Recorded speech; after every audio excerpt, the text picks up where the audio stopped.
दोस्तों, अमेरिकी राष्ट्रपति ट्रंप ने भारत पर टैरिफ इम्पोज करके सोचा कि भारत को अच्छा खासा नुकसान कराया जा सकता है, लेकिन ट्रंप ये बात भूल गए कि इससे खुद अमेरिका को नुकसान होने वाला है। और खबर सामने निकल के आई कि भारत के पास जितना भी झींगा प्रोडक्शन था, भारत ने वो एक्सपोर्ट्स अमेरिका ना करके दूसरे देशों में भेजना शुरू कर दिया है। अब अमेरिका के अंदर दूसरी तरफ शॉर्टेज हो गई और भारत होने वाले एक बड़े नुकसान से भी बच गया और भारत टैरिफ से भी बच गया है। दूसरी खबर भारत के डिफेंस से है, जहां पर अमेरिकन कंपनी जनरल इलेक्ट्रिक ने प्रॉमिस कर दिया है कि भारत को अगले साल तक काफी बड़ी क्वांटिटी में इंजन सप्लाई कर दिए जाएंगे। तीसरी खबर मिडिल ईस्ट यूरोप से सामने निकल के आ रही है, जहां पर फ्रांस जो कि एक तरफ फिलिस्तीन को मान्यता देने की बात कर रहा है, वहीं दूसरी तरफ इजराइल के साथ न्यूक्लियर प्रोग्राम में भी जुड़ रहा है। लास्ट अपडेट भारत अमेरिका से है, जो आज की सबसे इंपॉर्टेंट अपडेट है, क्योंकि अमेरिका ने एक बार फिर भारतीय दवाओं पर टैरिफ लागू कर दिया है। ट्रंप ने कुछ घंटों पहले ही अनाउंसमेंट करते हुए पूरी दुनिया को ये बात बता दी। आइए जानते हैं आज के इस वीडियो में सारे इंपॉर्टेंट अपडेट डिटेल्स में।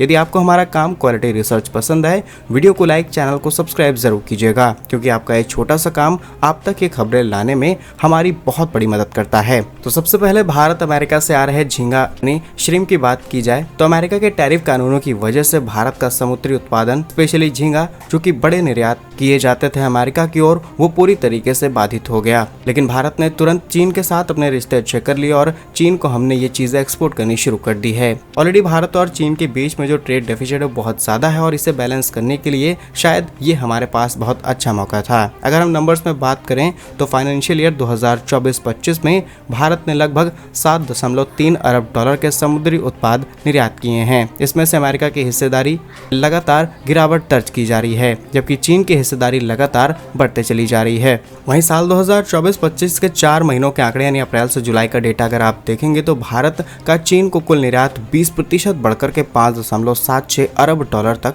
पहुंच चुका है। चीन हर साल अपने घरेलू बाजार की पूर्ति के लिए लगभग 15 लाख टन झींगा इंपोर्ट कराता है, जिसमें भारत अब तेजी से दूसरा बड़ा सप्लायर उभर करके सामने आ गया। अब सोचने वाली बात यह है कि भारत एक तरफ टैरिफ से भी बच गया और दूसरी तरफ भारत के एक्सपोर्ट्स खराब नहीं हुए। और जैसा हमने आपको बताया कि भारत चीन के साथ व्यापार घाटा 2025 में लगभग 100 अरब डॉलर के आसपास था, लेकिन समुद्री खाद्य, कृषि, इलेक्ट्रॉनिक क्षेत्रों में बढ़ते निर्यात से अब ये बैलेंस बनता हुआ नजर आ रहा है। बस हमें इस चीज का ध्यान देना है कि चीन के लिए इक्वाडोर भी काफी बड़ा सप्लायर है झींगा का, और हमें अपनी क्वालिटी, क्वांटिटी सब चीज मेंटेन करके रखनी ताकि सप्लाई चेन डिस्टर्ब ना हो और भारत आसानी से अपने इस एक्सपोर्ट को मेंटेन कर पाए। आज नहीं कल अमेरिका को होश आ जाएगा, क्योंकि अमेरिका जिन दूसरे देशों से ये चीजें मंगा रहा है वो बहुत ही अच्छी क्वालिटी की नहीं है। और अगर ट्रंप को लगता है कि उन्होंने भारत पर टैरिफ इम्पोज कर दिया है, भारत के झींगों को इंपोर्ट नहीं कराएंगे तो भारत को नुकसान होगा, लेकिन शायद ट्रंप का यह गलत सोचना है, क्योंकि भारत का जो झींगा है वो लगभग 100 देशों को एक्सपोर्ट किया जाता है। इसमें US, China, European union, Japan, Vietnam, south Korea जैसे देश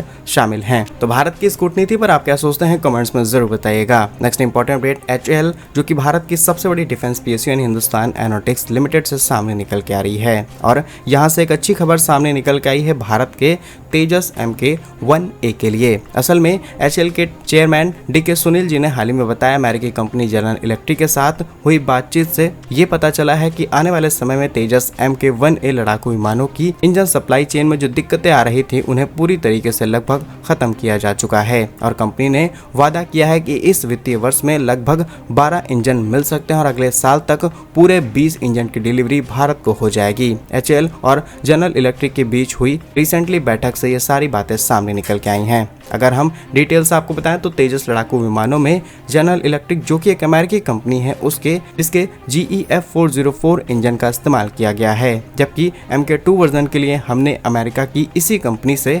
F414 इंजन की डील साइन कर रखी है, और समय के साथ इस डील को हम मॉडिफाई कर रहे हैं, जिसमें टेक्नोलॉजी ट्रांसफर तक के प्रोजेक्ट शामिल हैं। पॉइंट नंबर 2, HAL के चेयरमैन के अनुसार इस वर्ष के अंत तक 12 इंजन की डिलीवरी भारत को हो जाएगी, जो कि कंपनी ने प्रॉमिस किया है, जिसमें से 10 इंजन इस वर्ष के दौरान तो आ ही जाने हैं, बाकी मार्च 2026 तक भारत को मिलने की उम्मीद है। वहीं तेजस MK-1 के प्रोडक्शन में तेजी लाने की भी तैयारी की जा रही है, आगे चल के कुछ नए प्लांट भी सेटअप किए जा सकते हैं। और यदि आप डिफेंस न्यूज को फॉलो करेंगे तो आपको पता चला होगा कि लगभग 97 नए तेजस खरीदने के प्रपोजल्स भी सामने आ चुके हैं, और एक आध दिन में सरकार उस प्रोजेक्ट पर भी ठप्पा लगाने वाली है। तो डेफिनेटली तेजस की क्वांटिटी हम बढ़ाना चाह रहे हैं, और बढ़ाने पर सरकार का पूरा फोकस है, क्योंकि हमारे पास एग्जिस्टिंग स्क्वाड्रन उतनी भी नहीं है जितनी हमें चाहिए। और यदि आपको लग रहा है कि अमेरिका की कंपनी भारत पर एहसान कर रही है कि टाइमली डिलीवर करने की प्रॉमिस कर रही है, तो ऐसा नहीं है। ये इंजन हमने कई साल पहले खरीदे थे। ऑलरेडी 2 साल का डिले इंजन सप्लाई में हो चुका है और भारत ने रिसेंटली फ्रांस के बड़े बड़े प्लेयर से बातचीत करनी शुरू कर दी कि आप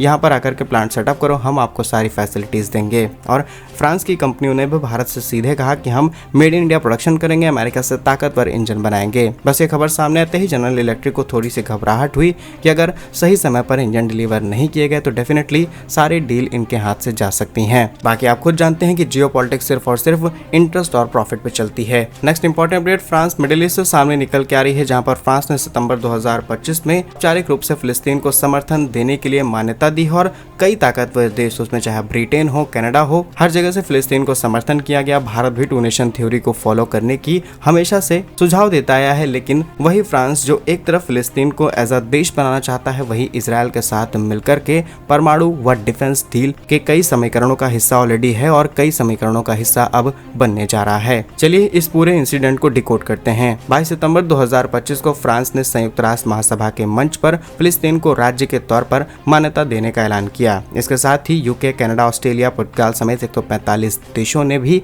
फिलिस्तीन को मान्यता दी है। पॉइंट नंबर 2, फ्रांस का यह पहला 2 स्टेट सॉल्यूशन यानी इजराइल और फिलिस्तीन के साथ साथ शांतिपूर्ण कोएग्जिस्ट रहना ग्लोबल स्तर पर मजबूती के प्रयास का हिस्सा था। फ्रांस ने अपनी नीति में स्पष्ट किया कि फिलिस्तीन अथॉरिटी को हिंसा और आतंक से अलग होकर के राजनीतिक सुधार करना होगा। लेकिन दूसरी तरफ फ्रांस और इजराइल के बीच में कई ऐसे समझौते हैं जो कि फ्रांस सीधे सीधे परमाणु सप्लाई चेन मैनेज करता है इजराइल के लिए। ईरान के हालिया दावों के अनुसार फ्रांस इजराइल के परमाणु कार्यक्रम में आज भी सहयोग कर रहा है। हालांकि फ्रांस और इजराइल ऐसी किसी भी डील की पुष्टि नहीं करते और इस डील का नाम अगर आप गूगल जाकर के सर्च करेंगे दैट इज SARAF। अब दुनिया तो यही मानती है कि इजराइल के पास किसी भी तरीके का परमाणु हथियार नहीं है, लेकिन मिडिल ईस्ट के अंदर पावर मेंटेन करने के लिए अमेरिका ने चुपचाप इस देश को हथियार सप्लाई कर रखे हैं। और क्या आप भी इस बात को मानते हैं? अगर मानते हैं तो कमेंट्स में यस जरूर लिखिएगा। नेक्स्ट और बहुत ही इंपॉर्टेंट अपडेट भारत अमेरिका से सामने निकल के आ रही है, जहां पर ट्रंप ने अब सारी लिमिट क्रॉस करनी शुरू कर दी है। अमेरिकी राष्ट्रपति ट्रंप ने 25 सितंबर 2025 को नए टैरिफ का ऐलान किया है, जो कि